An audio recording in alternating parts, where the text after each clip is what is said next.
So before we start, let's do a quick introduction. I will start first. My name is Lee Chacon. I am a product owner at Tranzact. I've been in technology for 15 years. And to be honest, while I have helped create some software and hardware, and I've had a couple of conversations about data protection, I myself am not knowledgeable in security frameworks. So I am extremely excited to introduce and to talk to today's Tranzact information security experts. So if you wouldn't mind, Anupta, if you can start and please introduce yourself.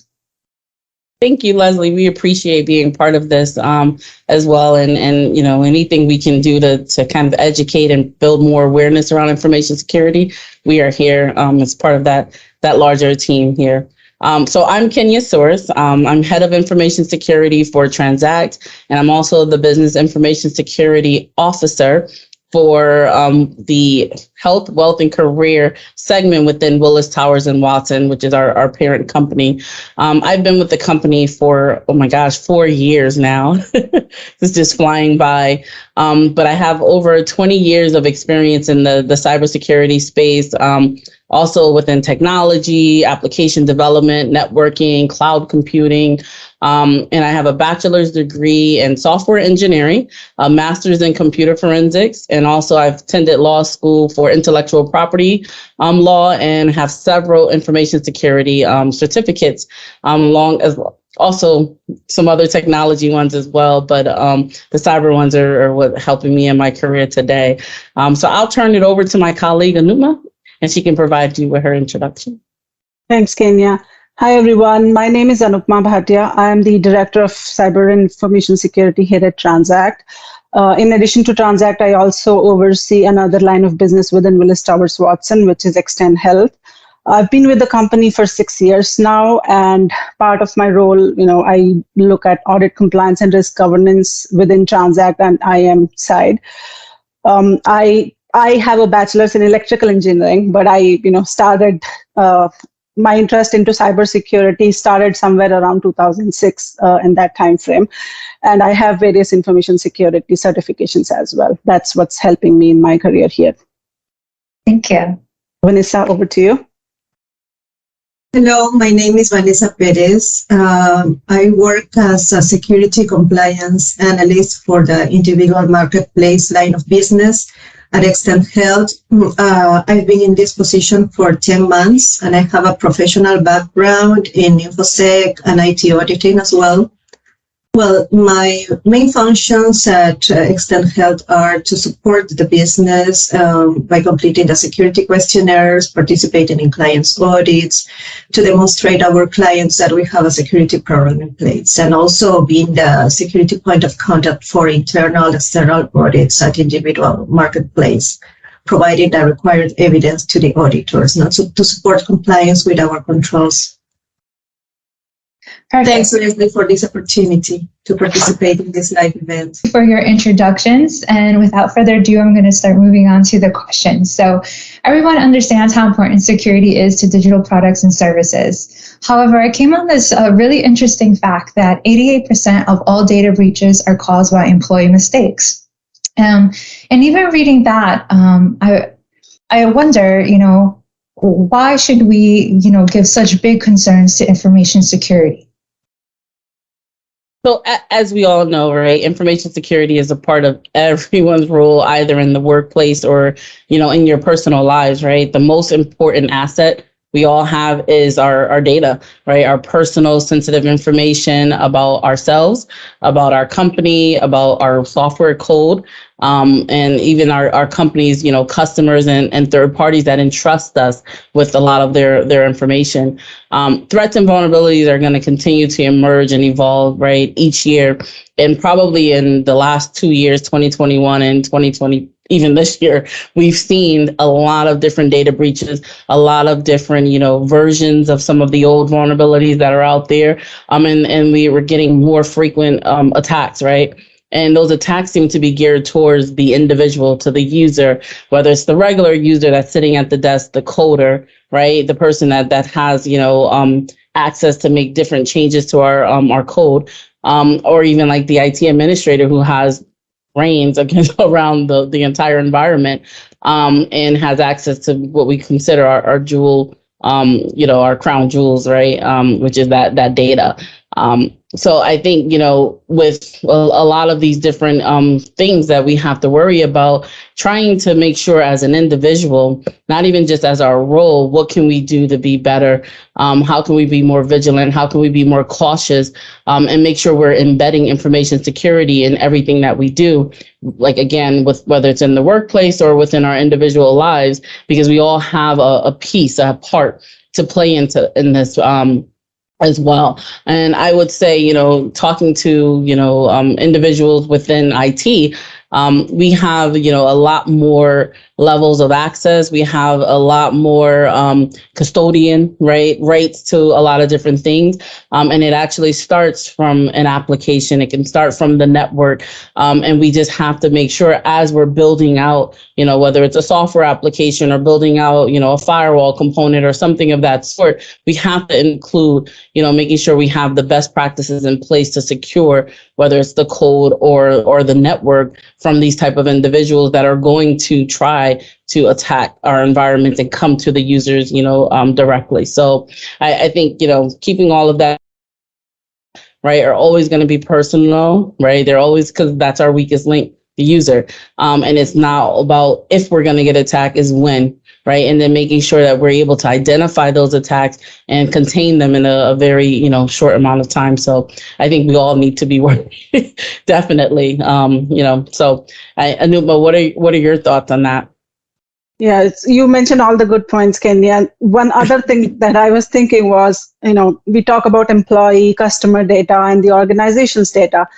In today's age, when everything is online, we also need to worry about our personal data, right? We all do banking online. We all have our insurance stuff, our personal information online. So it's very important as an individual outside of work as well to be very aware of information security and what can we do, to make sure anything we do online, it's secure. It's about Internet of Things today, right? It's all about our Alexas, our Googles, and we all have access to those things very, very easily. The information that we upload, the pictures that we upload, the information that we add, about our personal life into those devices, we all need to be very, very aware of information security around that. So, Vanessa, do you have anything else that you would like to add here? I strongly agree with you. I think it's also important for anyone to develop healthy cybersecurity habits in order to protect the information they have. And it's also important for the government to participate in national initiatives to make citizens, the population in general, to understand what are the cyber threats ongoing in their country, and also empowering the citizens to be safer, more secure on their personal stuff. So some countries are more developed than others in these security awareness initiatives. Mm-hmm. Yeah, and just to kind of go back into what Anupma and Vanessa have been saying about the Internet of Things, when we think about a lot of those Internet of Things talking to each other, trying to communicate and exchanging of information, I think it's important, especially if you're a designer, if you're someone that's going out doing a lot of that development, companies are going to want to have their applications be able to talk to each other so that we can create more enterprise level, type of applications. Responsibilities. But what are the biggest cyber threats right now? What can hackers do? As a designer, we are using GitHub, and GitHub, you kind of feel secure because it has encryption, it has verbose controls, and then that's it. You kind of don't think about it. But, what is a hacker thinking? Are they thinking they can get into, or can they get into my GitHub? Just any insights around that would be great. Yeah, you brought up a good point, right, on, GitHub and designers and stuff like that. But I think, of course, there's always going to be ways to configure a more secure environment. However, that configuration is dependent upon someone to configure it that way, right? So, like you kind of already mentioned and previously in your research, 88%, I think you said, of most of these attacks are, because of negligence or, some type of user error or something of that sort. you can't just go by the solution alone. There has to be really strong access controls in place. There has to be monitoring, right? Because you may have someone who leaves the company, who's no longer, these are cloud-based, internet-based, types of software that you can gain access to from anywhere in the world, right? Unless you put some controls or you make it so that they can only access it from, certain environments. And sometimes it's not configured that way. So you have to continue to monitor, log, who's gaining access to those workspaces out there, what they're doing with that data, how is the source code being utilized, how are we maintaining those versions? I think that's a big component of a lot of that. And then also, we're using open source, right, type of software. We have to be vigilant about that as well. We have to test it. We have to make sure there's no backdoors, right, and embedded into that code. So we don't just introduce more risk, right, into our environment because it seems that something is a lot easier. It's already invented. Why reinvent the wheel?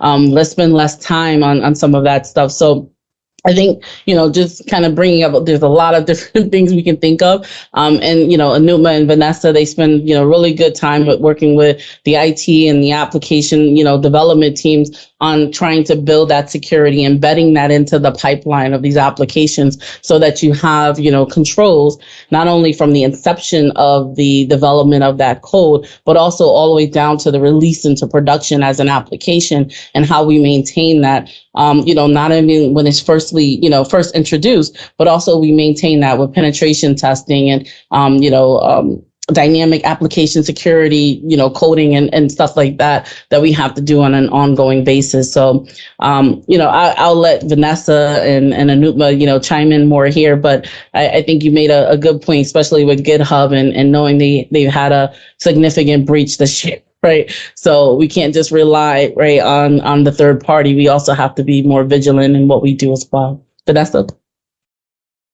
your thoughts? Yeah, I totally agree with Kenya.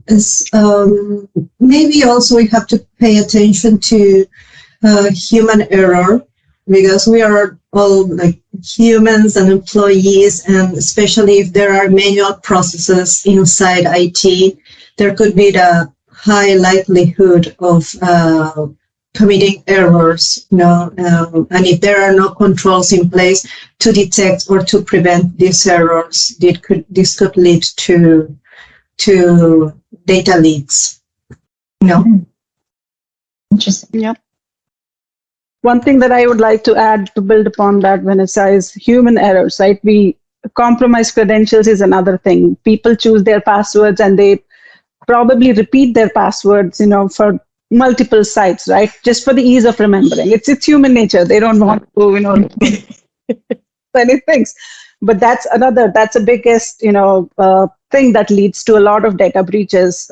In addition to that, we were talking about embedding security into the life cycle of the coding and, development. Completely agree with that. In our company, we have secure coding, that we provide to all the developers just to reinforce that fact. We want to make sure they are aware of what are some of the top 10 vulnerabilities and how to avoid those. So that's, a very important thing that a developer needs to know and to embed within whatever code they write, to be aware of what they can do if they just avoiding small mistakes, and they can, make a big difference. That would be, I guess, my thought there.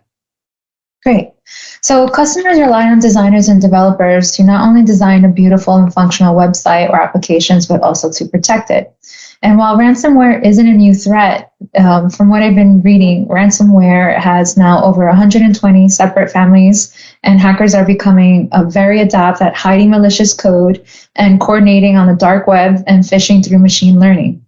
Can you share what is an attempted or successful cybersecurity incident? I myself don't know what a brute force attack is, or you hear data, you just mentioned that GitHub had a breach. And even though I think I understand what these things mean, could you possibly just share a little bit more insight into what are these things? Like ransomware, we get it. I think it's, you're hacking, you're asking for money, but there's so many different terms, and I would just like to be clear on what they are.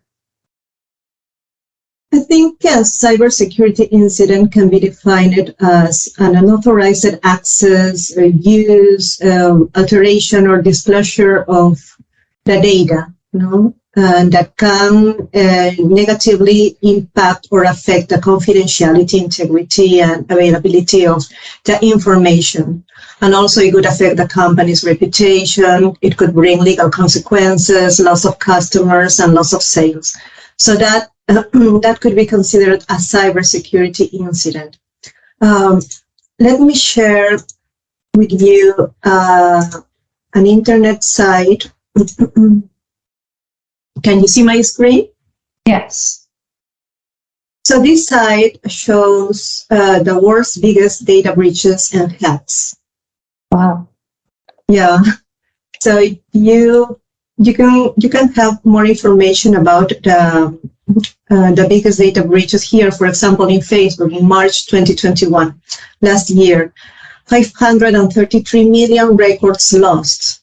Wow. Phone numbers, full names, locations, email addresses, all the information was lost due to a vulnerability patched in 2019. So if you keep that one up, right? So this site is excellent. They updated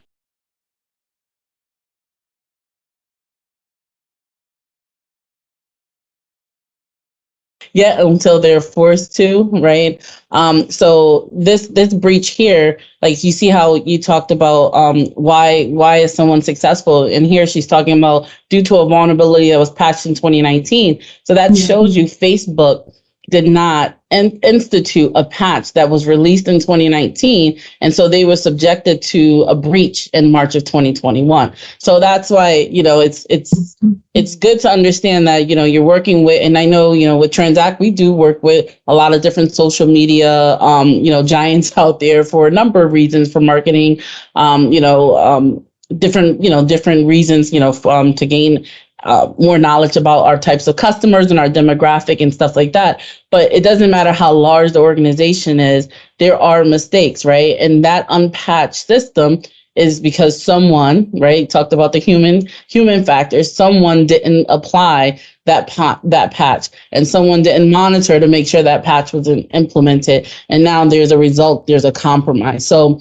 again, it doesn't matter what solutions are out there, what controls you might have in place, how large the organization might be. There's always someone from a human perspective that is managing and maintaining those controls. So they may have a very good patch management program in place, but it's a human error. Someone overlooked it, or something might have happened. The system wasn't being monitored and they got breached. So this site is really good to kind of, for people, anyone who wants to kind of learn more about different types of breaches and things that have happened over, I think it goes back almost 15 years. So you can kind of see the elevation and the different types of, attack and the different attack vectors, right? By going in and looking at that, and you can click on it and you can gain more information. So, I mean, Vanessa, if you can share that link within the chat, that'll be good. And Vanessa can also share that as well. Great. So what are kind of the quick takeaways? Because it seems like, a little bit overwhelming, but at the same time, I feel like there are like some tools or maybe some code analysis or some sort of protocol that perhaps I don't know, and maybe you can help share with the audience here as to from our perspective, like what can we do? I think everybody now is going to wake up to their patches and make sure that doesn't. I was like, wait, a patch? That's what happened? Oh my gosh! But what else? What else? If you're thinking it, by your individually or as an organization, are there tools out there that we should be aware of? I think Anuma, you can. Yeah, absolutely. There are so many things that are available today. I mean, Kenya briefly mentioned about some of the penetration testing tools. We have a lot of things on, DAST testing of the code, coding reviews, right? Peer reviews of the code. So that's just static review of the code, but then we have tools available like Acunetics, and then there are several others that just do the code analysis and point out some of the vulnerabilities. I know GitHub also has, similar functionality where you can see some of these critical vulnerabilities.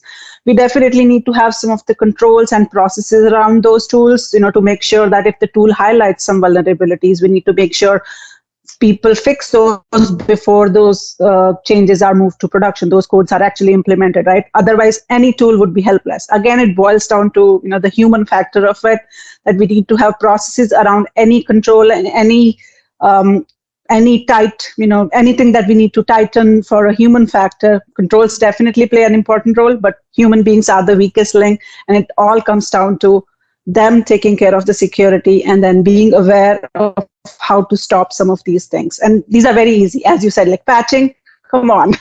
You can have a process in place, but if somebody overlooks it, then you can end up in a breach which is as big of a magnitude that we just saw on the screen.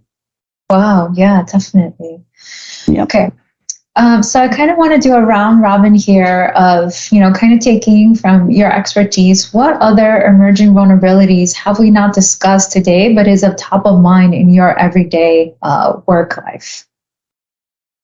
Well, I mean, I'll kick that off. I don't think it's really about the emerging vulnerability, right? It's not about a new type of vulnerability. They might name it something different, kind of. I think, Numa and Vanessa, even you talked about the different variants of ransomware and stuff like that. It's still ransomware, right? It's just finding another way of getting in. So I think it's just more of increase of the attackers seeing that these attacks are successful. So they're becoming more sophisticated. They're hitting those same vectors. So when you know something is successful, even if you're a marketer, if you know email is successful to help you get more sales, if you know sending out something in the snail mail is going to get you more sales, or, whether it's on the internet or with another provider or phone calls, right? Outbound sales.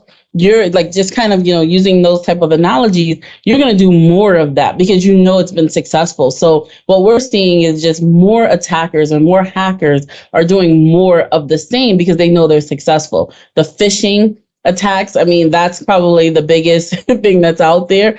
They're getting so sophisticated where you won't even be able to tell that they're not coming from the organization that you think they're coming from, or an insider that you think they're coming from.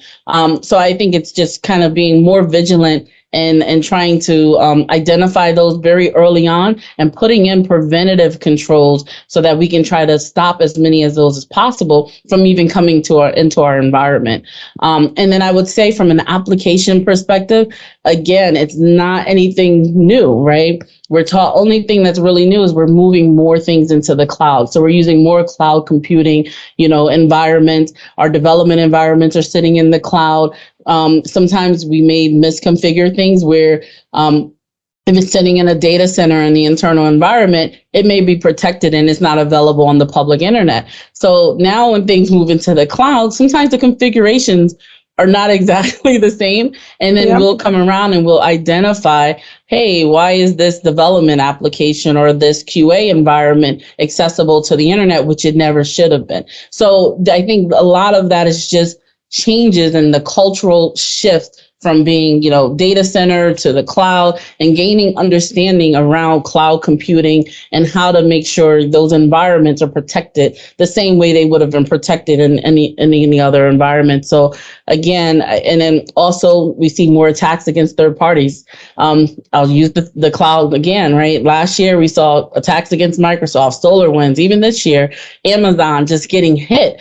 And you saw from that bubble, you saw Microsoft on here as well. So this is a third party that probably 90%, maybe more, 95% of most organizations are using. So instead of the attackers going to hit individual, organizations, they're going to the organization that has many organizations connecting to it. So we're seeing more and more type of, attacks against third parties that most organizations use. And that becomes their way of, gaining access into, again, our assets, which is our data. Interesting. Absolutely. Yep. I would agree. I mean, we have so much dependency on the third parties nowadays. It's like it's easier to, just outsource something than doing it on house, right? And then with the cloud and on-prem scenario that Kenya mentioned, the misconfiguration of, it could be anything. We have our data in the databases. One minor error from a DBA, from a database administrator, where they just misconfigured something and the access is open to public, open to internet without a VPN, that, leads the way for an attacker to easily exploit the information. So that's a big one. Thank you. Yeah. And then, like she mentioned, with the third parties, right? Just more and more of us having connections. We talk about API interfaces. So she talked about the databases. So maybe we're not developing this application any longer. It could be now a SaaS application. However, that SaaS provider needs to gain access to something within our environment. So we're building out these API interfaces so that we can be able to exchange information seamlessly, right? Without having any interruptions and working with file exchanges and stuff like that. The APIs, you go directly to that data and we're able to share it. So we're now seeing a lot of vulnerabilities and a lot of threats against those type of API connections. What can you do? That seamlessness is what business wants, right? I mean, they really don't want any interruption and they don't want the end user to see the disconnect, which is Correct. where, the developers are under a lot of pressure to build those kind of interfaces. But again, it's important to see and, make sure security is embedded in those things. Yeah, I'm totally guilty. As a product owner, I want a seamless,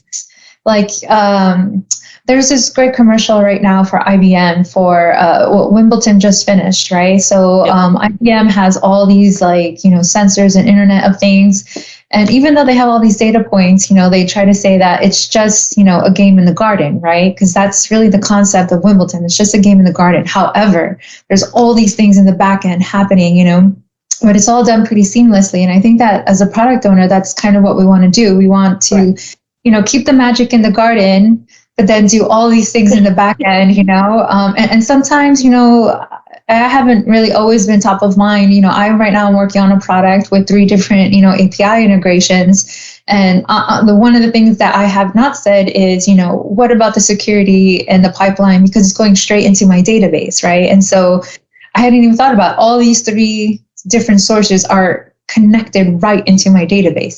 And there's so much personal information that I have that I haven't even thought about it.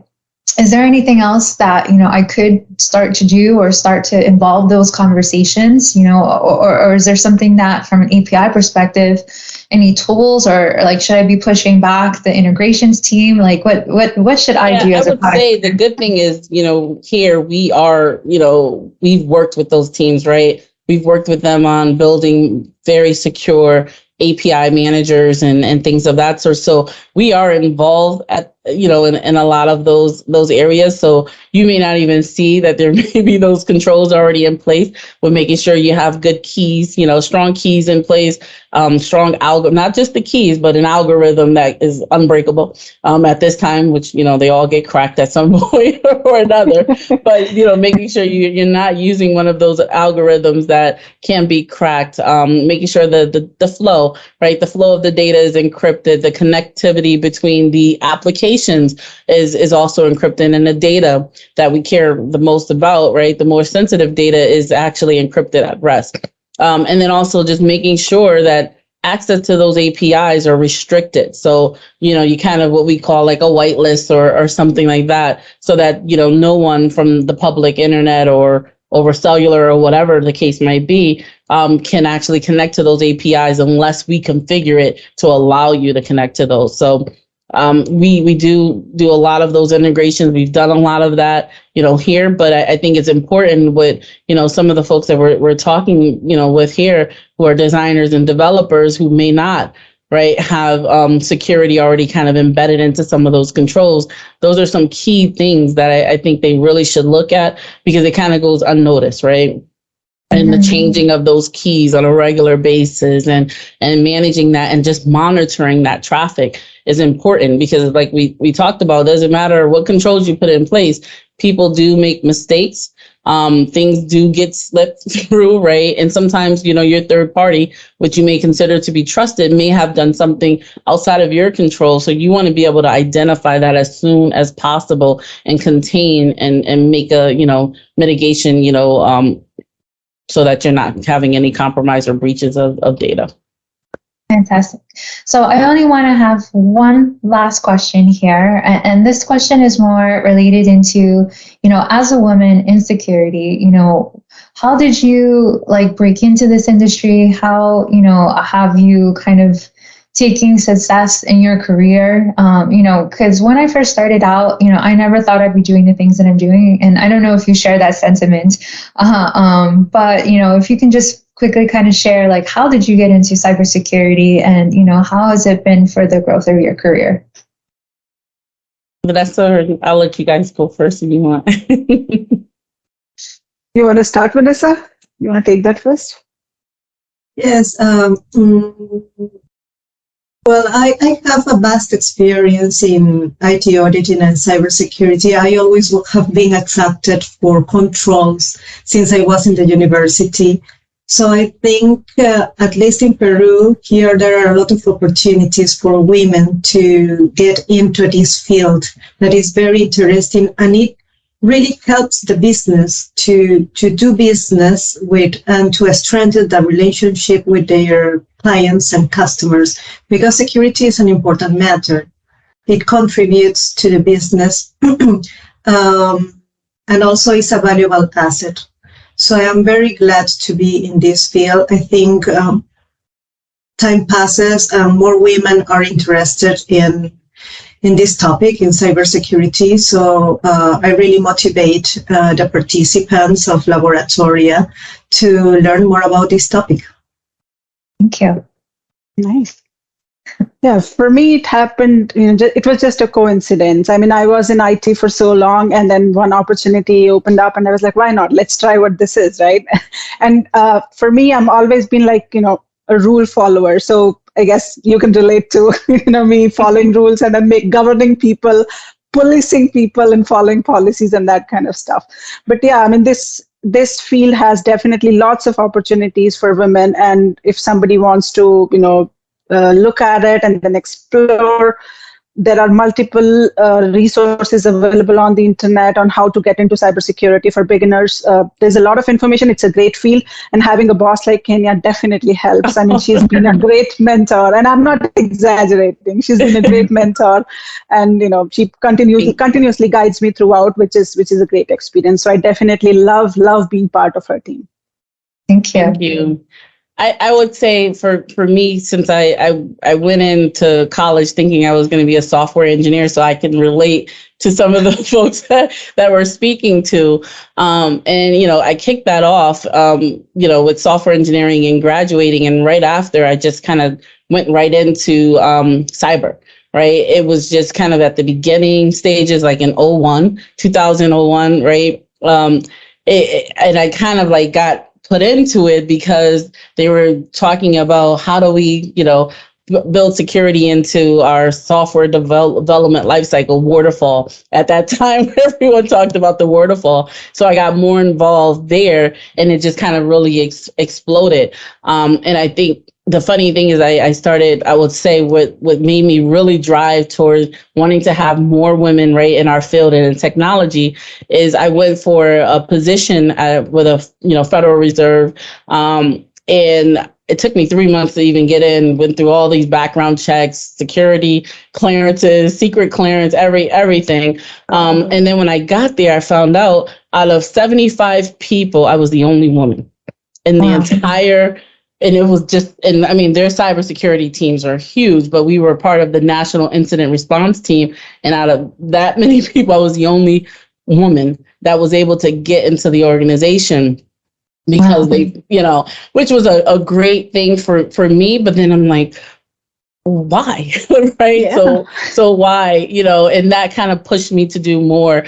And then, aside from, working and building my career and going further in that area, I would also say for me to be where I am today, I cannot thank my husband, my support system enough, because it is a big undertaking to be in cyber, right? Because you're always learning, you're always moving, you're always on, 24/7. If you work in the operations teams, which is great. But if you also, as a woman, we have families, we have husbands, we have other things on our plate that we also have to try to balance. And I would say, I've worked with some great employers who have helped, with making that balance, successful. But also you got to have a really great support system because, it just, if you want to have it all, which people say that's the all, you really got to have a great support system to keep pushing, because it's going to school and, keep pushing yourself further and further to be more competitive and to be considered, an expert in this field. I think that's the most important part. And then now I'm doing a lot with giving back, right? So I sit on different boards at different schools. I try to teach people on how to navigate this world of cyber, because a lot of times they go into school and they just say, I want to do computer science, or they just want to do certain things. And I'm trying to get them to kind of focus more in the cybersecurity area, because it's growing 400 to 600% every year in certain markets, right? There's not enough people. There's not enough people, let alone enough women, right, to get into this field. And we just need more people. So anything I can do to help mentor or get people to be more involved in cyber, I think it's just changed my life, right? In all different ways. And I think it's a great aspect for anyone who's trying to, first get out of school and jump into something new. And I think they'll love it. Fantastic. Well, I'd like to thank everyone here on this roundtable for your time today. I feel like I've learned so much, and I need to do some homework right after. But for the women at Laboratoria, this has been really excellent, because I don't think that this is a topic that they've covered, but this is a topic that they'll probably know about the rest of their lives. So thank you for sharing.